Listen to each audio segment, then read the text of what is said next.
Thank you very much to the good Senator from San Juan. Maraming salamat. Safe na ako. Safe.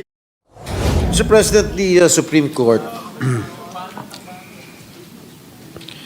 issued a ruling declaring the impeachment complaint against the Vice President Sara Duterte unconstitutional last July 25, 2025. Am I correct?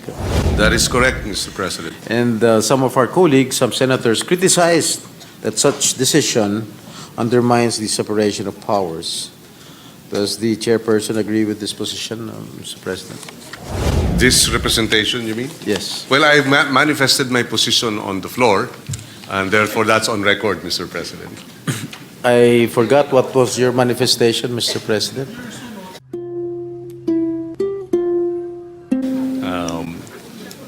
Well, Mr. President, our position, and we continue to share this position, continue to hold on to this position, is that that we believe that there was judicial overreach. But having said that, we hope that the Supreme Court will reconsider the position that it has taken. In fact, there is a pending motion for reconsideration. So, in short, you disagreed with the position of the Supreme Court? That is correct. And as a co-equal branch, we will be respectful. And we have said this too, that in the end, when this is final, when the decision is final and the motion for reconsideration has been disposed of, regardless, as a lawyer, a member of the officer of the court, we will respect whatever ruling the Supreme Court will All right. render. Lastly, I remember, if my memory serves me right, we had an all senators caucus meeting when Senator Escudero was still the Senate President. And we were discussing about this impending impeachment trial of against Vice President Sara Duterte. And we were discussing a lot of issues, various issues. No? And I overheard you saying that the impeachment court is higher than the Supreme Court. Do you still stand by your statement that the impeachment court is higher than the Supreme Court?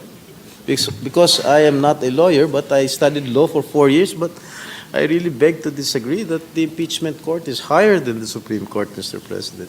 Well, it is higher in the sense that a sitting Supreme Court justice can be dismissed on impeachment cases by the impeachment court. In that regard, we are able to hold a Supreme Court justice to account.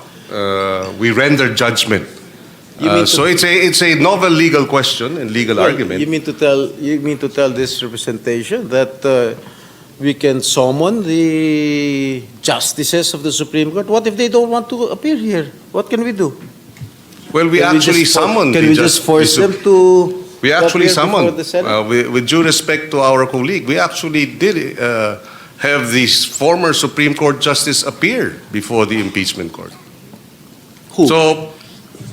Yeah, I know that because it was an impeachment. And that is the context of why I said that as an impeachment court, we are supreme in our own jurisdiction and maybe in fact higher than the Supreme Court in that regard when it comes to impeachment processes. Because the supreme law of the land says so, that we have the sole power.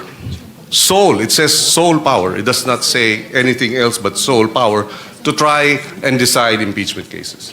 Well, still, I beg to disagree with your opinion. I still believe in my own thoughts that the impeachment court is sui generis. And I think the impeachment court is sui generis. And I believe that the Supreme Court is still higher than anyone else, any court in particular, including the impeachment court. In fact, Mr. President, in the impeachment case of Chief Justice Corona, when the Supreme Court issued a temporary restraining order, an injunction and as to the bank accounts. I will remember this because the late Senator Enrile, who was our Yes. presiding officer, opted for us to vote on whether or not we would respect the ruling of the Supreme Court. In that regard, the vote was to respect the ruling. I think that was only a resolution issued by the Supreme Court. It was not a decision. No, it was a vote by the, I was there, Mr. Yes, President. I was also there. Yes, I you was were also there. part We of the- voted was to also part respect. of the We impeachment voted to trial. respect 1210. We voted to respect the Supreme Court ruling. Yes, In I other know. words, we could have voted not to. But of course, that was not the case.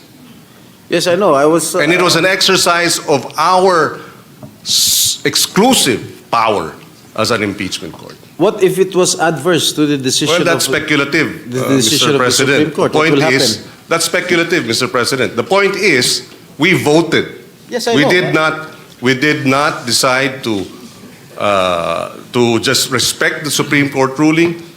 We voted as an impeachment court. Yes, I we was- exercised our authority as the supreme or the sole power, having the sole power and sole jurisdiction to try cases. Yes, I was also one of them who voted to respect the decision or the resolution of the Supreme Court not to open the foreign, I think it was the foreign bank accounts of the late Chief Justice Corona. What I'm asking, kung sakasakali, what if the vote was overturned?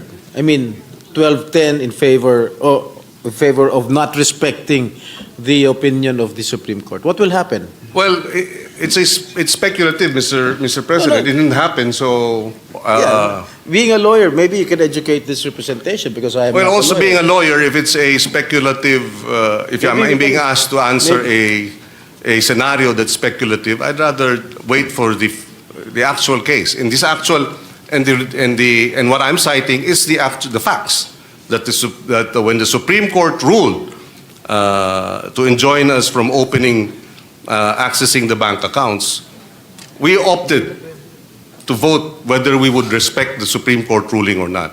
That is an exercise of the authority of the impeachment court over the Supreme Court. Maybe we can ask. Fortunately, and I think every lawyer must strive to harmonize what may appear to be conflicting provisions of the Constitution. And the Senate then voted 12-10 to respect the ruling of the Supreme Court and harmonize both powers. Mr. President, if I may, with the Yeah, two majority gentlemen. leader is recognized. Thank you. Even this last decision of the Supreme Court on Vice President Sara Duterte, we also voted 18-5-1. It was 18 in favor to archive because of the decision of the Supreme Court. So there was also a vote, 5 went against that decision to archive and 1 abstention, that was our presiding officer.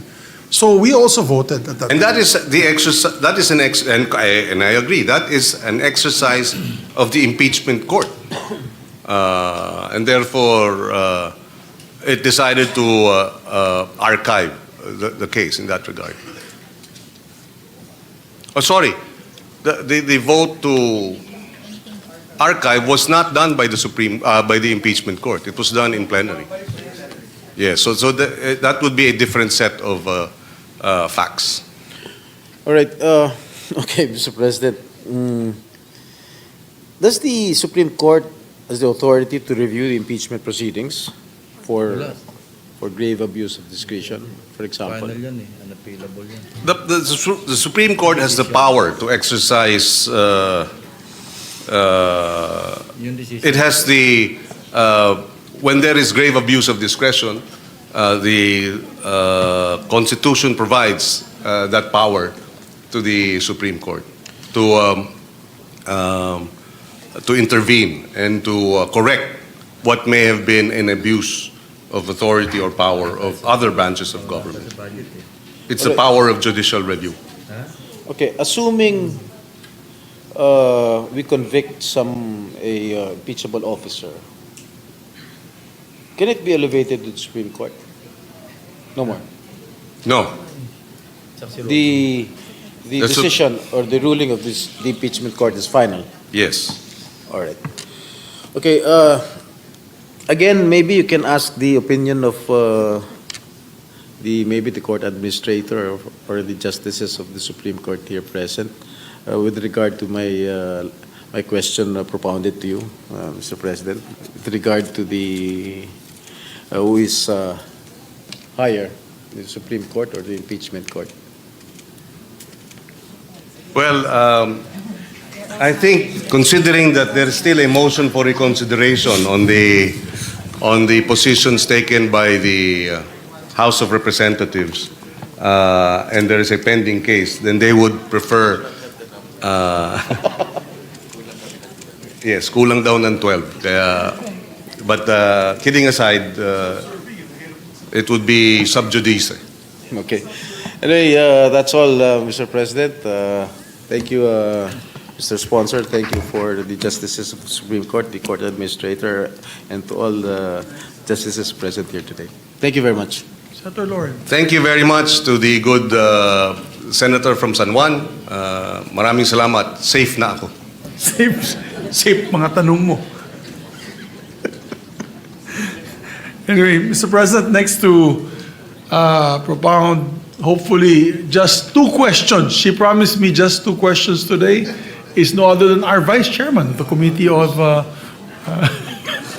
Vice Chairman of the Committee on Appropriations and our former Senate President Pro Tem, our champion of the environment, no other than Senator Lauren Legarda.